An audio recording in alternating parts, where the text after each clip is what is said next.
Assalamualaikum everybody and welcome back to my channel. I hope you're doing really well and that you guys are safe, you know. So if you've been following my YouTube channel for a while, the last video I uploaded was where I was talking about how I planned my weekdays timetable using the Pomodoro technique. And if you've not even watched, and I also uploaded a video about the Pomodoro technique itself, for which I will gracefully link the video down in the description. So please feel free to watch the both of them and help me, help yourself, we help everybody, because you'll get the knowledge and I'll get the views, tit for tat. Okay, just kidding, just kidding. In today's video, as promised in the last video, I am going to be talking about my weekend plan and how I plan my Saturdays and Sundays and made them equally fun and studious at the same time.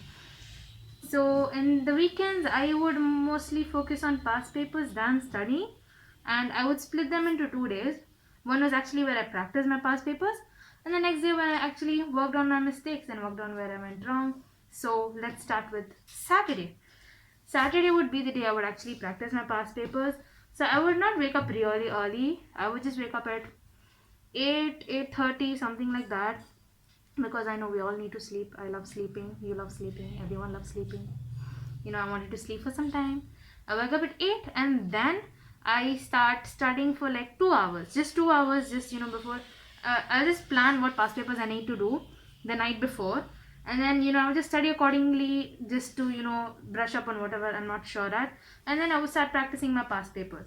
So if you want to know how to efficiently practice your past papers, inshallah, I will link that video down in the description box below too. So please check it out, because all my videos, I'm trying to make it as informative and educational as possible and quite fun at the same time, because recently I've been cracking a lot of jokes in the middle of the videos. So yeah, just to give a little bit of a laugh. Okay, so after I study for 2 hours, I don't know, like after 11 or 12, I would sit down to practice my past papers. And it depended on whatever paper I did, it depended on what subject I felt like doing. But yeah, I would never really plan on any past papers. I would just, as soon as I plan a subject I want to do, I'll do all the past papers related to it, an entire season of the past papers. Like, if I'm planning to do physics, I will do the MCQ and structure and the alternative to practical at the same time in the same day. And in the end of the day, maybe I might have done like either 2 subjects, which would become like, I don't know, 4 to 5 past papers. And by the evening, I'd be done with them. And then what I would do is I would correct the papers myself. Okay, and I think I've also talked about self-correction, so I'll tell you just a little bit of a gist. Self-correction is all about, like, you take your marking scheme after you finish your past paper, like after, not during, after you're done writing your past paper, and strictly correct your paper just the way the marking scheme asks you to, without leniently giving yourself marks. Okay, because that's gonna really tell you where you're standing in terms of your studies and your concept wise. And then after I finish correcting my paper and totaling them, I would segregate my mistakes into 3 categories. Category number 1, understanding error. So what is understanding error? Maybe like I read the question but I didn't understand the question properly. Like I just deviated from the topic that the question was asking me for, or if I've used the wrong formula, that's an understanding error. And the next one was misinterpretation, which means I didn't even read the question properly. Like, reading error. I did not read the question properly. Maybe I read like half the question and gave a totally different answer. An example would be, I still remember once, I don't know if it was me or it was one of my friends, we were actually doing a business past paper, and the question had asked us, state 2 advantages of having a partnership.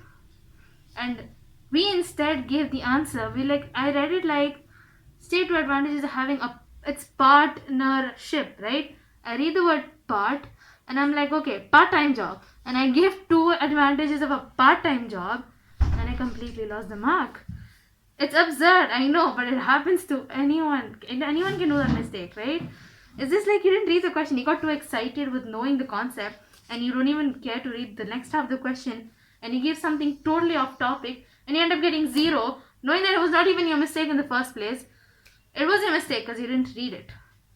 So that's a mistake, okay?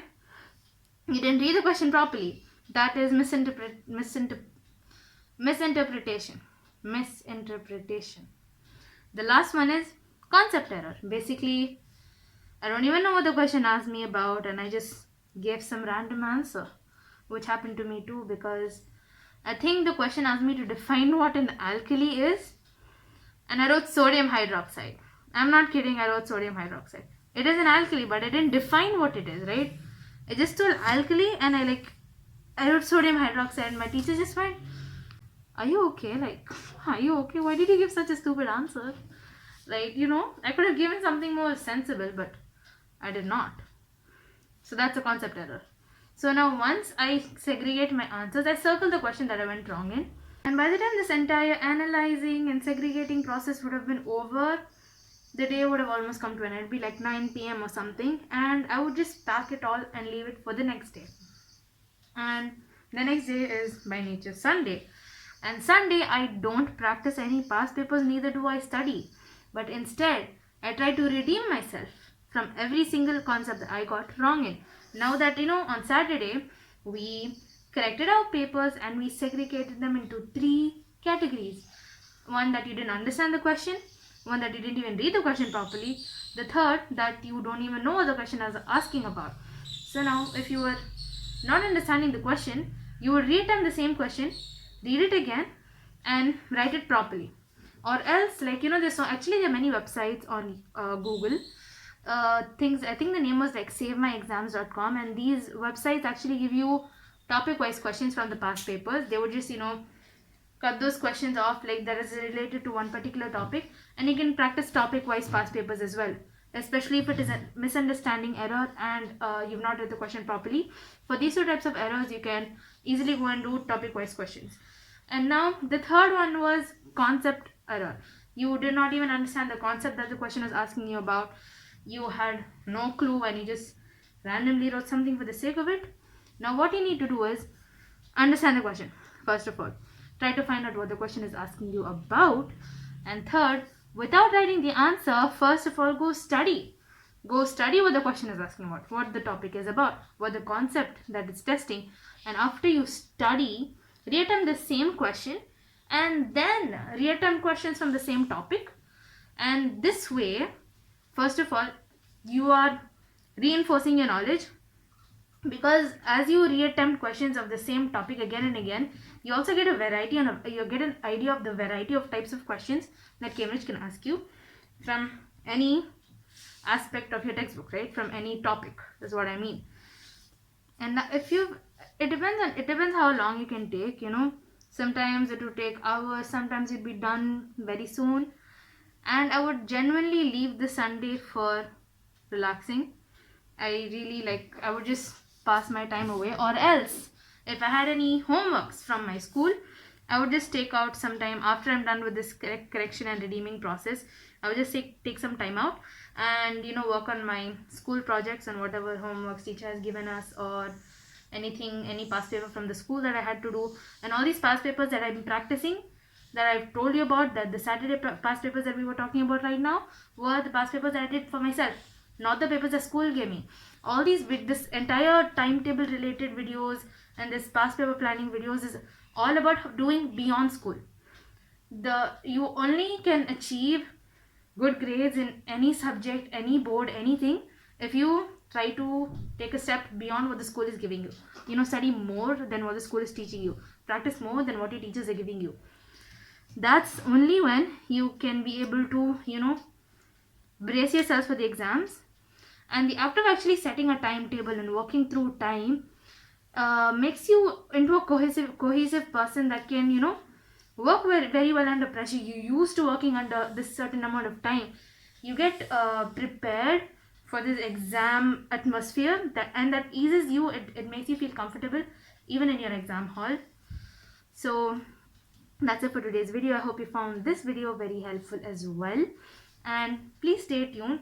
And for that, all you need to do is hit the subscribe button and the bell icon so that you get notified whenever I upload a new video. And until then, Assalamu alaikum and wear a mask.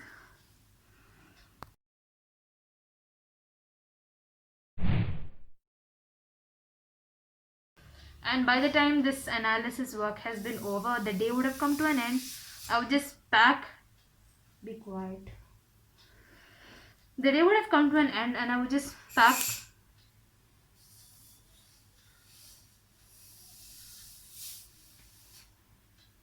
Lamya क्या?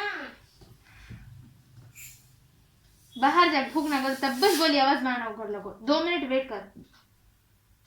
शुरू करो.